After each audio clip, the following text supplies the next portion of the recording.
আসসালামু আলাইকুম দর্শক।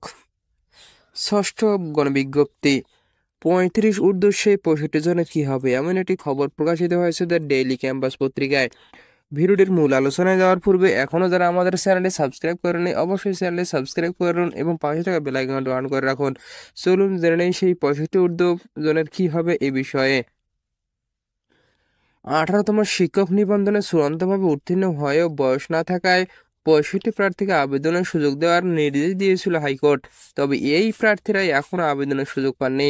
আগামীকাল সোমবার ফুল কোর্টে শুনানি হওয়ার পর এ বিষয়ে সিদ্ধান্ত হতে পারে। বেসরকারি শিক্ষক নিবন্ধন ও প্রত্যয়ন কর্তৃপক্ষের একটি সূত্র জানিয়েছে, ১৮তম শিক্ষক নিবন্ধনে উত্তীর্ণ ৩৫ ঊর্ধ্ব ৬৫ জনকে আবেদনের সুযোগ দেওয়ার নির্দেশনা দিয়েছিল।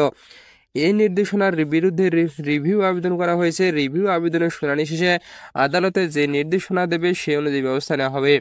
জানতে চাইলে এনটিআরসি সচিব এএমএম রেজওয়ানুল হক দ্য ডেইলি ক্যাম্পাসকে বলেন, বিষয়টি আদালতে বিচারাধীন। আদালতের নির্দেশনা অনুযায়ী পরবর্তী কার্যক্রম পরিচালিত হবে।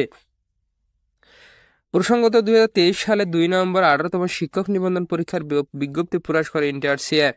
ওই বিজ্ঞপ্তি অনুযায়ী ফেনী, রুহুল আমিন, আরাফাত সহ ৬৫ জন প্রার্থী ১৮তম নিবন্ধন পরীক্ষায় অংশ নিয়ে এমসিকিউ, লিখিত এবং মৌখিক পরীক্ষায় উত্তীর্ণ হন। পরে গত ১৬ জুন ষষ্ঠ নিয়োগে সুপারিশের জন্য বিজ্ঞপ্তি জারি করে এনটিআরসি।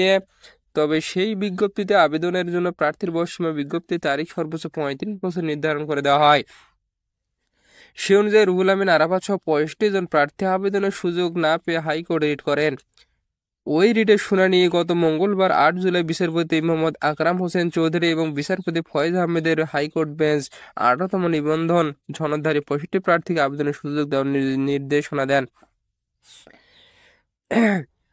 এই ৬৫ জন প্রার্থী গত ১০ জুলাই আবেদনের সময়সীমা অতিক্রম হয়ে যাওয়ার পরেও এই ৬৫ জন প্রার্থী আবেদন না করার কারণে এখনো এই প্রক্রিয়াটি আদালতে বিচারাধীন থাকার কারণে তারা আবেদনের সুযোগ পাননি এবং পরবর্তী যখন এদের পক্ষে রায় যাবে তাহলে তারা আবেদনের সুযোগ করে দেবে বলে আশা করা যাচ্ছে এনটিআরসি কর্তৃপক্ষ।